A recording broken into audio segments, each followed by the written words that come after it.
Why is it that Britain has all those shows where the comedians just tour around and talk to each other? All of those panel shows, they're so Yeah. much fun. Rhyme or free, it doesn't matter to me. It's my bad poetry. Good day, and welcome to My Bad Poetry, a podcast where we take a deep dive into my dabbling with poetry between 2004 and 2008 when I was in high school. Each week we hear a selection read aloud for what may be the first time, and we'll examine it for its historical, philosophical, and literary qualities, always asking, why in the world did I write this? I'm Aaron, and I'm dragging my dear friend Dave with me on this journey into my old private journal. Dave, we're here. Yep, It's cold we out. are. It's cold. We're snowed in, basically. Yeah. So I hear that you are going to attempt something new for your poem style. So I maintain I am very mediocre at most musical things, but like rapping and hip hop, I got nothing. Like I have no skill in that area whatsoever. And there are many people who I really appreciate their talents there, but I cannot do any of it. So are you telling me you're bailing on this premise of a slam poem? I think I might have the beginnings of a limerick. Well, better It's your something. style, more in your style. Go for it. Right?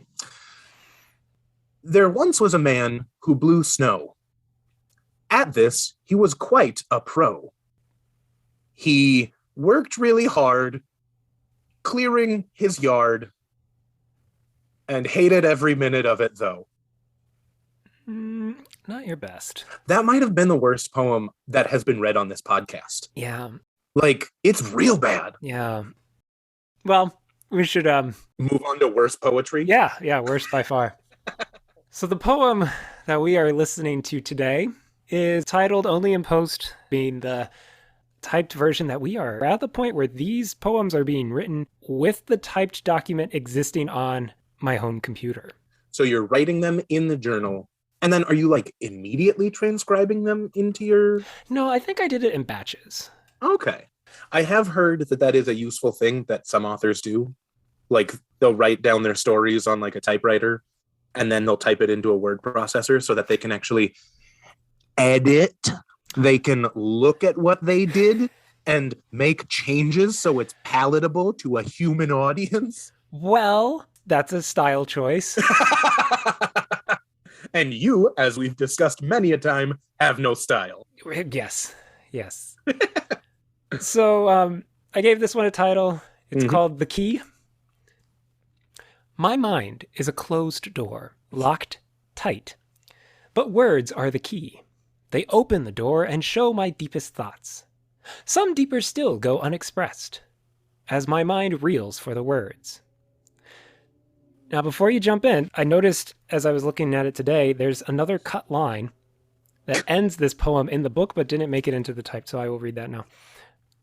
All I want is for my words to show people what I really feel. And I can almost see why I cut that part, because that feels too on the nose. I was going to use those exact words. Okay, yeah. So I think there is that editing choice that you were talking about. I chose to cut a phrase that was basically saying exactly what the poem was trying to express. Can I suggest one more edit? Okay, yeah. Delete the whole poem. Ah, well. No, that's not an option? I read it. It's out there.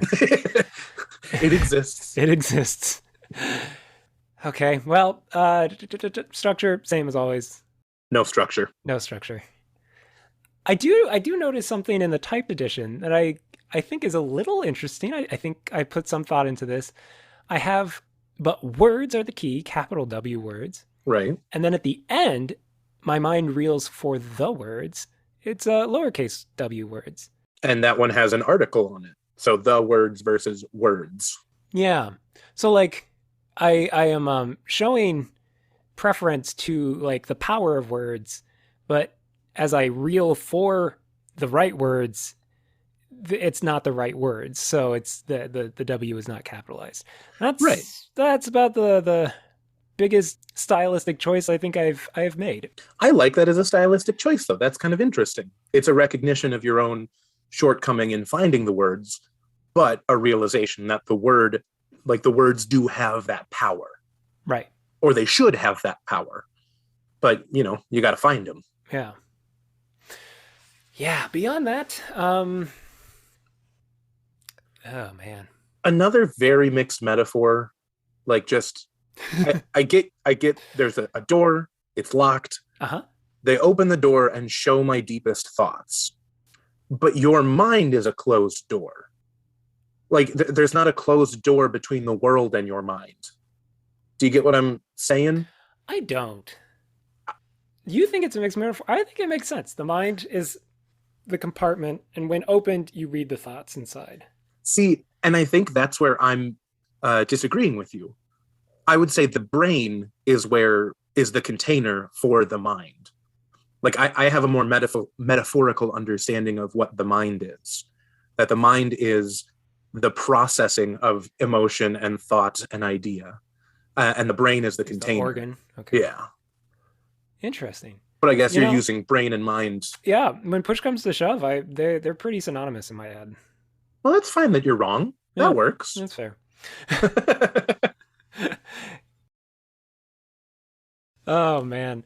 It's funny how this poem about struggling to find the words is filled with a lot of dead air right now for our podcast.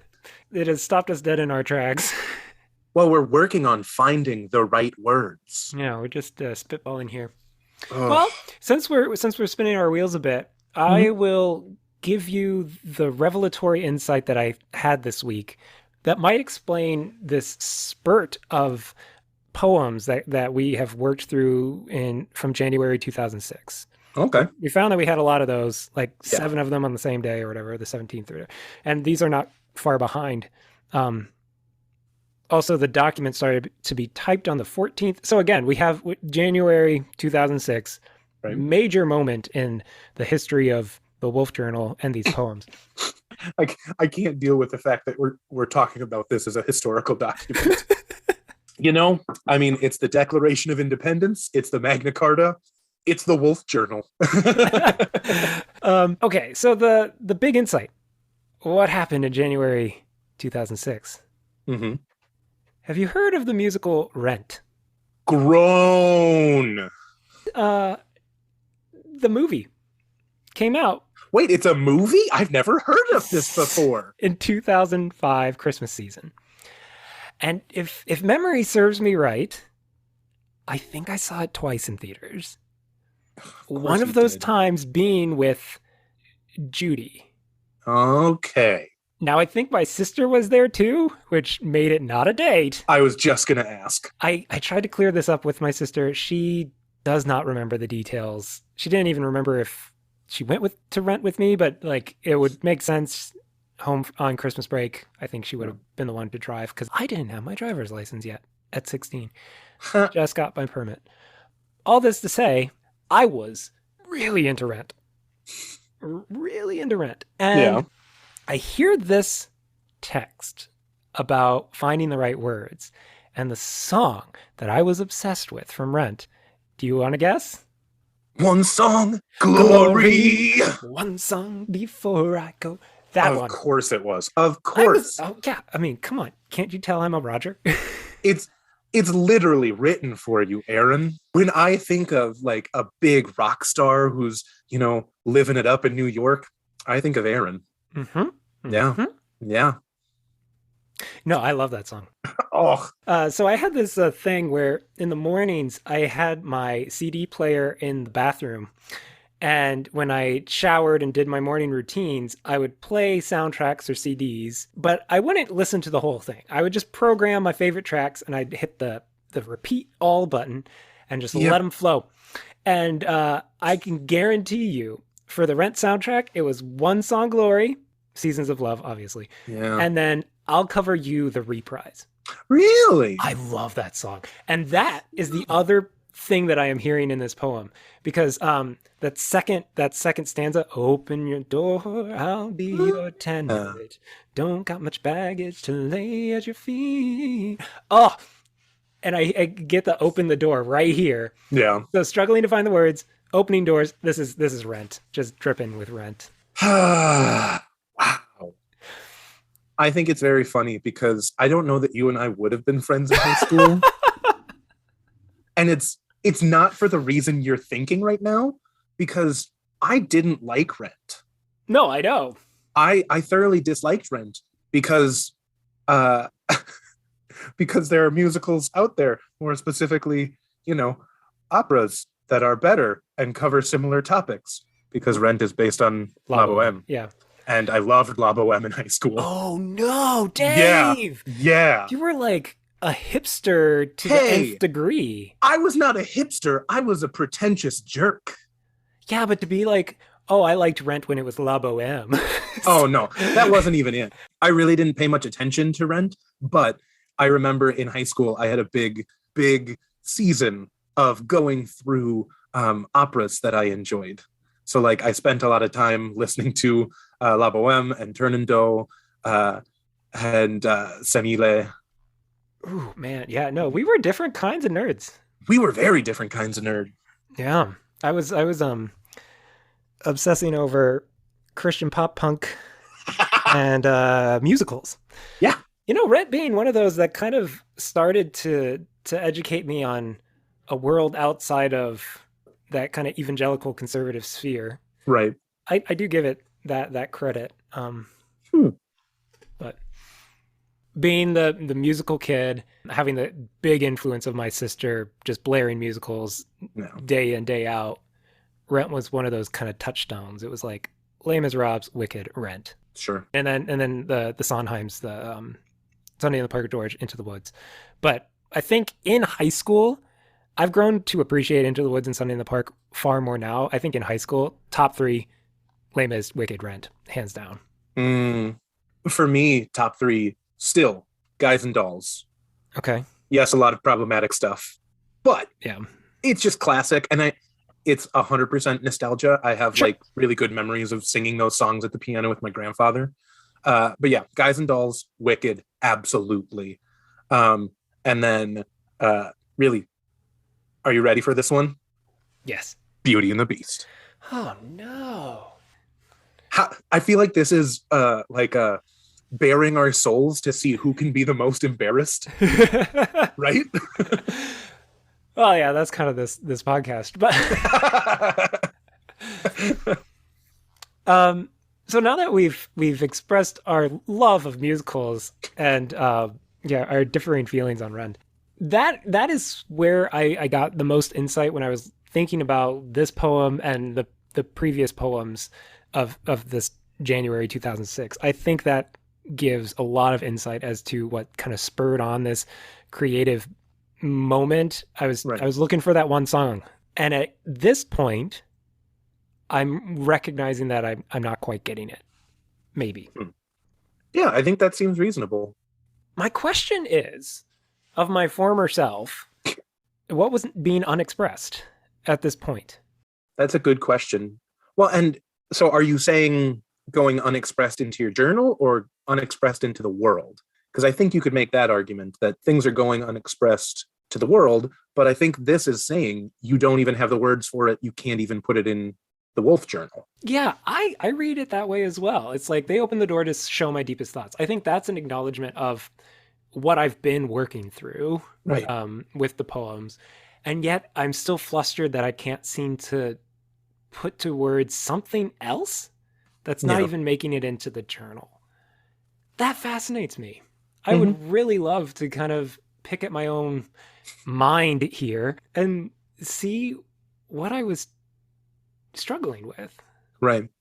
Oh, and this kind of points to something that I have learned to appreciate about kind of tactics of active listening and therapy. Okay. Is learning to talk about feelings and learning to, I mean, like, it sounds like such a cliche thing. It's like, oh, you just need to talk about your feelings and stuff. But how powerful it is to feel heard when you have expressed something and it is reflected back at you. Right. Yeah. Well, and that when I do premarital counseling, we do different programs and different surveys and whatnot. But I always do what my premarital counseling was, which was ABCD, arguments, babies, church, and dollars. Oh, nice. Those are the 4 major things that people have problems with. Yeah. But I love spending time talking about arguing because arguing is really important in a marriage. You're going to get in arguments. It's important in any relationship. And so often you see it portrayed in popular media, whether it's movies, TV, or books, where there's an argument and somebody storms off. And it's like, but you were like 3 points away from saying what you actually wanted to say. Right. Maybe if you had just said that, you could work through it. So we spend a lot of time talking about, no, you're going to argue. You need to learn how to argue effectively. And that doesn't mean argue to win. That means argue to get your perspective out there because they don't understand where you're coming from and they need to. Right. And it's not their problem that they're failing to understand. Right. We can't express ourselves. Right. I don't know, like we don't have the words. Like our mind reels for the words. Huh. Yeah. And so I think I hear that very much in this, and that whatever my unexpressed thoughts were, it's something that we all lack at times is feeling heard or feeling like we're on the same page with those around us, friends, family, loved ones. And so I could see that frustration or that struggle here. Yeah. I don't think I have anything else for this one. I had one. Okay. So the words are opening your mind. So this is external words opening your mind? Or is it internal words opening the mind from the inside? Like it sounds like, but words are the key. They open the door and show my deepest thoughts. So it's internal pushing out. Yes? Ooh, but a key tends to come from the outside. Right. Fine. That's how we get to the mixed metaphor that you're using. Okay, I finally see where you're coming from.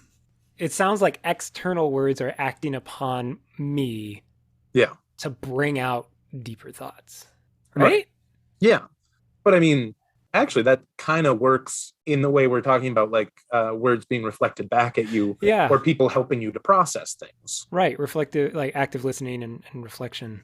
Yeah. So as my mind reels forwards, when it's reflected back at me as someone understanding me, that opens the door. That's actually like a decent point. So it definitely isn't what you meant. It's not what this poem's about, but we've found our insight here. There we go. We've spun our wheels enough and got some traction. We found some use. Yeah. Okay. Yeah. I'll take it. I'll take it. I am at a lack for words. But I look to you, Dave. Good or garbage? I am at a loss for words. I think loss is what, for words, rather than a lack for words. Good or garbage, Dave? So I'm trying to think this one through. This last year, our neighbor was throwing away a door. And they wanted to get rid of it, and they didn't want to throw it away because it was like a solid oak door. So I said I would take it because I do woodworking stuff, and I thought that'd be useful. It has not been useful. It is just a bit of garbage that's sitting in my garage. That's what I've got. This poem is a door sitting in my garage. I see what you did there, because there's a door in the poem. Yep. And I'm not creative enough to come up with something better. It's a useless door. It's a useless door. But I'm going to call you. What's that say about your mind? I'm going to call you on this because I think that's the door you used for a Halloween costume this year. Dang it! I was hoping you wouldn't remember. Ha-ha! Ah! Even garbage doors can be put to use. Even garbage doors can be useful. I like it. I have Star Trek referenced your... What? Katashi Maru? Oh, Kobayashi Maru. I have Kobayashi Maru, your good or garbage metaphor. I prefer the original. I have Star Trek referenced your metaphor. It's like I knew what I wanted as like an insert in here when I find the word. Yeah. You need a clean take of that. So then it's just, I have Kobayashi Maru, your metaphor. Okay, so we're going to end with the words of a true poet. This poem coming to us from the poet Joseph Seamon Cotter Sr., Okay. and it is titled My Song. I'm just going to read the whole thing. Cool. I sang me a song, a tiny song, a song that was sweet to my soul, and set it afloat on the sea of chance in search of a happy goal. I said to my song, go on, and lodge in a tender spot of some human soul where the fires of hate and selfishness are not. Hmm. My song went on but a little space, and hied it back to me, and fell at my feet in sorry plight, the victim of cruelty. I gazed a moment and quickly saw just how it had come about. A cruel critic had caught my song and probed the soul of it out.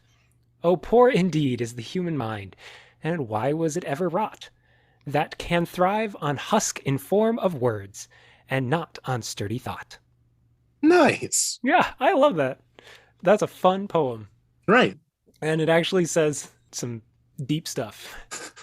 It has meaning about how we exist in the world. Yeah, that's what good poetry does.